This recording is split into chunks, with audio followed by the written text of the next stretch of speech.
Assalamualaikum. Welcome to my YouTube channel Healing Mindset with Alina Bhatt. Next हमारे पास है the have and B.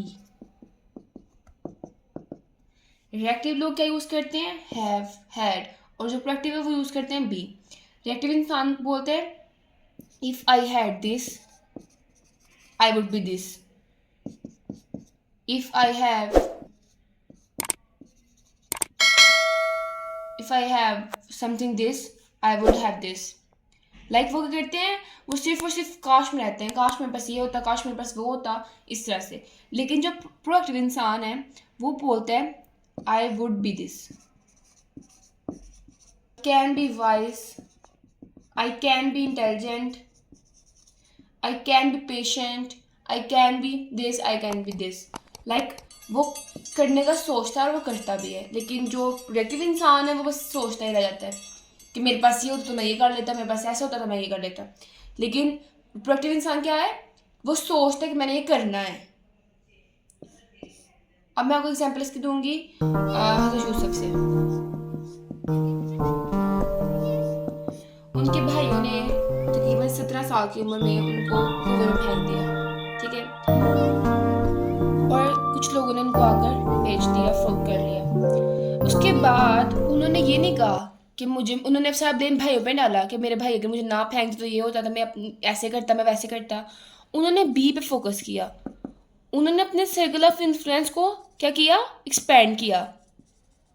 उन्होंने अपने behaviour से मिस्र के बादशाह का दिल जीत लिया, ठीक है।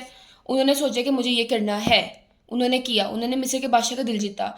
उसके बाद कुछ हालात ऐसे बने कि उनको 13 साल की कैद मिली, लेकिन फिर भी वो प्रोएक्टिव रहे। उन्होंने क्या, ब्लेम नहीं किसी पे किया कि इसके कहने पे मुझे ये हो गया, ये हो गया, ऐसे हो गया, अगर मैं ऐसे करता तो वैसे हो जाता।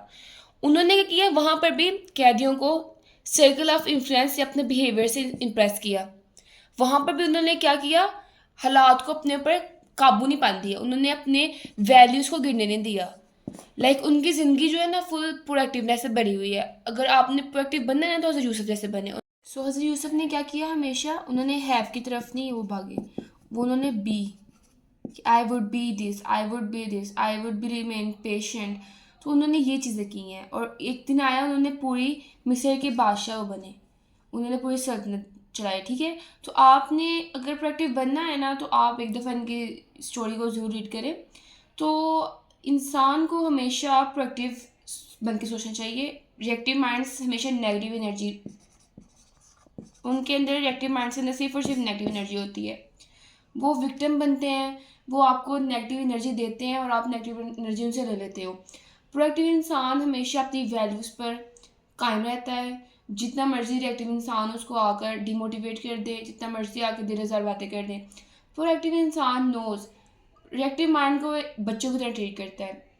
जैसे हम बच्चे की बात एक कान सुन के दूसरे कान से निकाल लेते हैं ना कि इनको समझ नहीं है अभी, वैसे ही प्रोडक्टिव इंसान भी रिएक्टिव माइंड के साथ उसको वैसे ही डील करना चाहिए कि दीज आर द किड्स, इनको कुछ से भी समझ नहीं है। आपको उनके लिए सिर्फ दुआ करनी चाहिए कि अल्लाह इनके लिए आसानी करे। मुझे उम्मीद है आपको इसकी समझ आ गई होगी। अपना ख्याल रखें। अल्लाह हाफिज़।